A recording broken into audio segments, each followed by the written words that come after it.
जनतेनं महायुती आणि भाजपला जो मोठा जनादेश दिलाय तो जनतेसाठी काम करण्याची जबाबदारी आहे।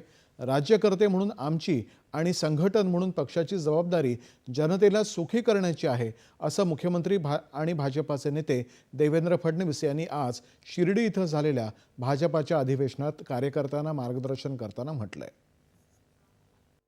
आपल्याला हे जे शासन या ठिकाणी मिळालेलं आहे ते सुखासीन होण्याकरता मिळालेलं शासन नाहीये, तर या शासनाने आपली जबाबदारी वाढवली आहे।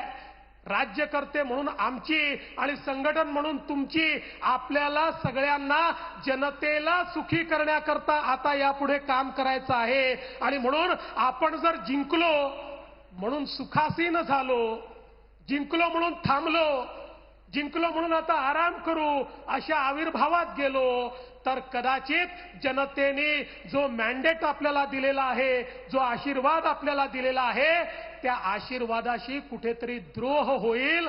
आणि म्हणून पुन्हा एकदा महाविजयाच्या अधिवेशनानंतर त्याच ताकदीनं आपल्याला मैदानामध्ये उतरायचं आहे। लोकसभेच्या पराभवातून शिकवण घेत आपण सगळे एका ध्येयाने विधानसभेची निवडणूक लढलो आणि यशस्वी झालो। या संपूर्ण लढाईमध्ये कार्यकर्त्यांनी बजावलेली भूमिका महाभारतातल्या युद्धामध्ये श्रीकृष्णाने बजावलेल्या भूमिकेसारखीच होती, अशा शब्दात त्यांनी कार्यकर्त्यांचं कौतुक केलं।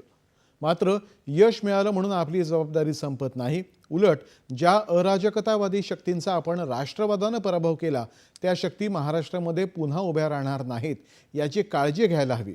राज्यामध्ये घडलेल्या कुठल्याही घटनेतून सामाजिक वीण बिघडवण्याचा प्रयत्न केला जातोय, त्यामुळे सावध राहून आपण हे प्रयत्न ठेचून काढले पाहिजेत, असा सल्लाही त्यांनी दिला।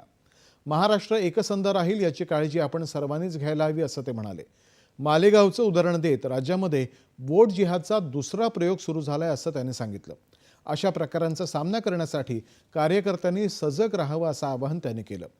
नदी जोड प्रकल्प, अपारंपरिक ऊर्जा, सिंचन अशा प्रकल्पांना गती देऊन महाराष्ट्र सुजलाम सुफलाम करण्यासाठी सरकार झटत आहे, असं ते म्हणाले। कार्यकर्त्यांनी भाजपाचं सदस्यत्व वाढवण्यासाठी प्रयत्न करावेत असं आवाहन त्यांनी केलं। लाडक्या बहिणी आणि शेतकऱ्यांना मिळणारी कोणतीही मदत बंद केली जाणार नाही, असंही त्यांनी स्पष्ट केलं। आपल्या कामातून पारदर्शी आणि प्रामाणिक पक्ष अशी प्रतिमा निर्माण केली तरच यश वारंवार मिळत राहील, असं सांगत महापालिका निवडणुकांसाठी सज्ज राहण्याचं आवाहनही त्यांनी केलं।